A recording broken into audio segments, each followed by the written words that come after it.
2020 has been one of the worst years ever in the history of the planet.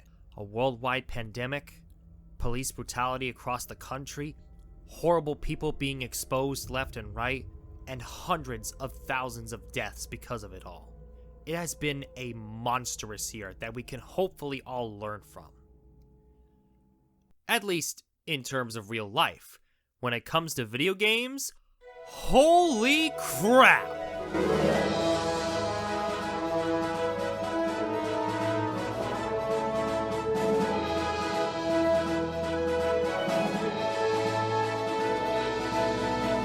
2020 was an absolute powerhouse when it comes to games. Some long-awaited games finally released, remakes of old classics launched, and many indie games gave birth to brand new gaming IPs. Frankly, the games that came out have been the best part of the whole year, bar none, and it's high time that I talk about my personal favorites. Now, I'd like to disclose a few things before we start. Firstly, because of how many games came out this year, I haven't really had the chance to play them all just yet.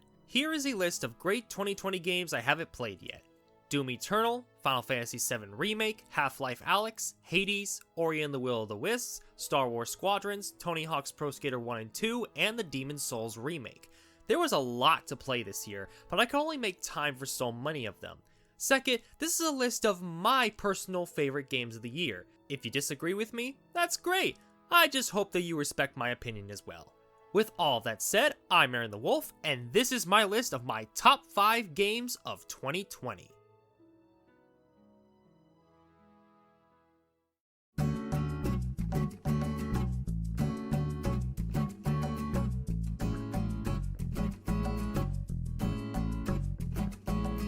Starting out our list, Animal Crossing New Horizons came out at the perfect time for us to play. It came out right around March when the quarantine was starting to happen, we were all locked inside and everyone started panic buying toilet paper. Very sad we couldn't go out, but hey, who needs the real world when you have this game?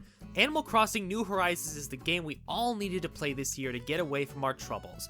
I was initially hesitant about having to build my island community from the ground up, but it ended up winning me over. I went from having only a couple of residents on a deserted island to having a 5-star town in less than a year.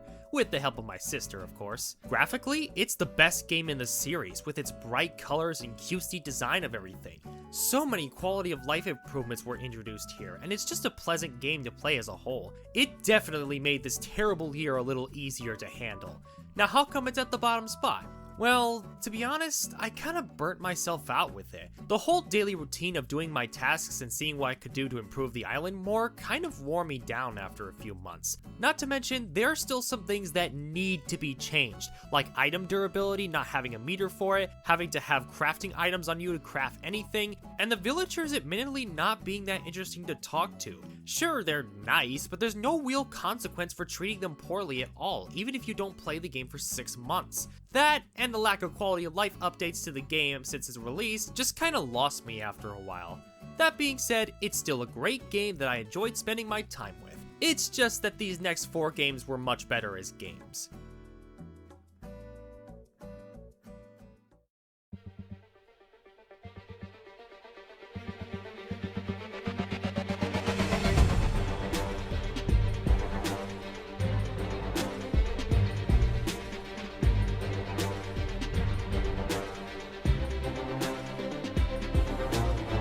The first Spider-Man game by Insomniac was probably the best Spider-Man game ever made. It made the perfect balance of web-slinging traversal, exhilarating gadget combat, and an investing story that all culminated in truly making you feel like Spider-Man. So how does Miles Morales do in comparison? In some ways, it's even better than the first time. For one thing, I like how Miles' combat is way more aggressive and focused on his electric venom. I still like Peter's gameplay from the first game, but I also like how Miles as a character is portrayed through combat. The animation is also incredibly well done here, perfectly showcasing Miles' experience with being Spider-Man. The costumes you can get are also awesome to have. I guess you could call it the eccentric clothing of a half Puerto Rican young adult. Oh yeah, speaking of which, it's cool to see Puerto Rican characters being faithfully represented in a game like this, since we never really see them in fiction all too much. At least, none that I've seen. With all that being said, it's still not quite on the same level as the first game's status of spectacular. Much of the story is an exact repeat of the first game, except it doesn't quite work as well here. I mean, without giving it away, it's basically the same as the conflict between Peter and Octavius in the first game. Also, the villain is really weak here. I knew from the very moment he was on screen that he was a villain. I mean, come on. Blonde hair, suit and tie, and voiced by Troy Baker? Sorry, Troy, but you're not fooling anyone here. Miles Morales himself isn't portrayed as well as he was in Spider-Verse, but he is still pretty good here. Also, the game is only about 4 to 6 hours long in total, making it only about a third the length of the first game. That could be a detriment to some people considering the game costs $50, but honestly, I didn't really mind too much. I came here to have a great time, and a great time was certainly had.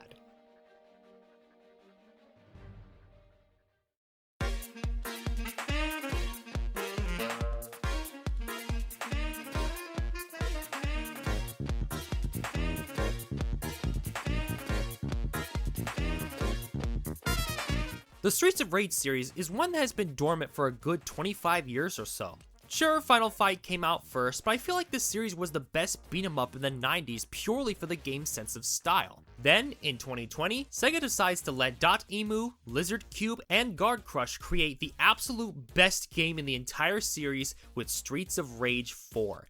This game is the perfect summary of what the Streets of Rage series is all about. Great art style, a variety of different characters to choose from, excellent beat 'em up mechanics, and it's even beginner friendly with having unlimited continues. If you're more of a fan of the arcade style though, there's an option to play it with a set number of continues as well. The music is also a joy to listen to, with series composer Yuzo Koshiro coming back alongside Olivier Devier and Motohiro Kawashima. Together, they bring some of the best tunes I've ever heard in a beat 'em up. And to top it off, it even has an online mode where you can gather up 4 players to play with you, and it works pretty well. As long as your internet isn't complete trash, you should be able to play online no matter what. If you'd like to know more about the series as a whole, I have a whole video dedicated to the series if you're interested, which I'll put a link in the description below. To put it simply, Streets of Rage 4 is now my favorite beat 'em up of all time, and there's a good reason for it.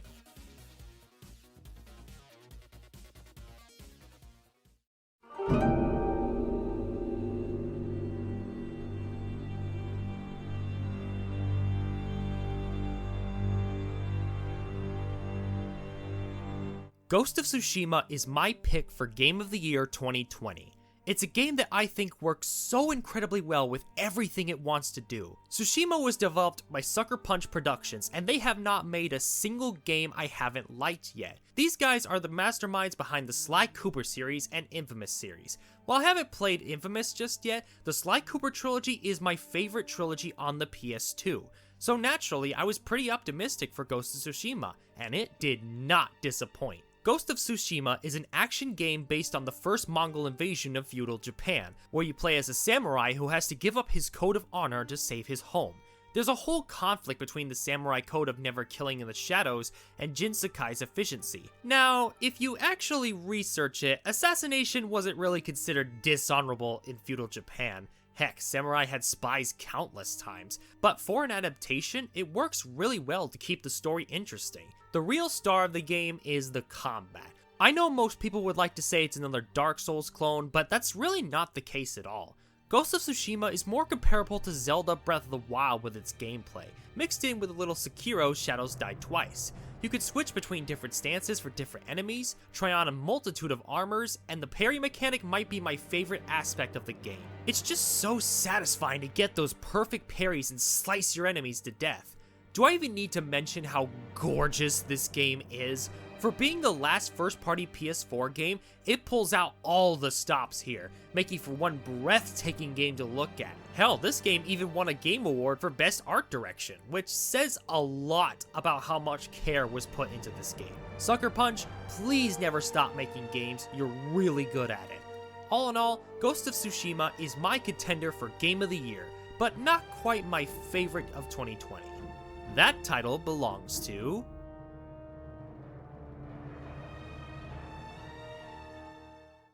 Alright, I know there's a whole stigma about this game and the people who play it or claim to, and in some ways, I get it. It's totally justified in some areas, but screw it. My favorite game of 2020 is Persona 5 Royal.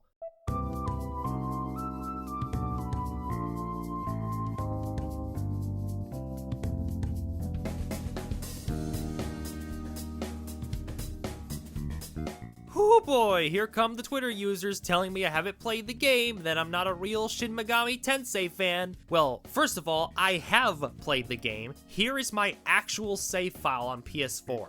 And second, I had only gotten interested in Persona this year alone. JRPGs really fail to hold my interest most of the time. It's usually because of how long they are, how long they feel to play, and constantly having to grind experience just to get anywhere kinda turned me off from the genre.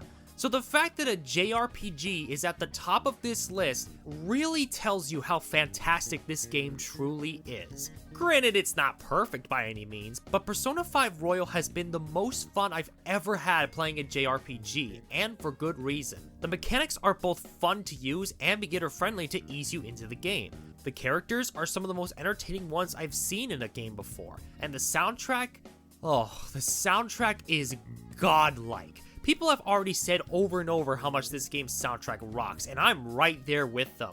I was listening to it non-stop when I was obsessed with this game.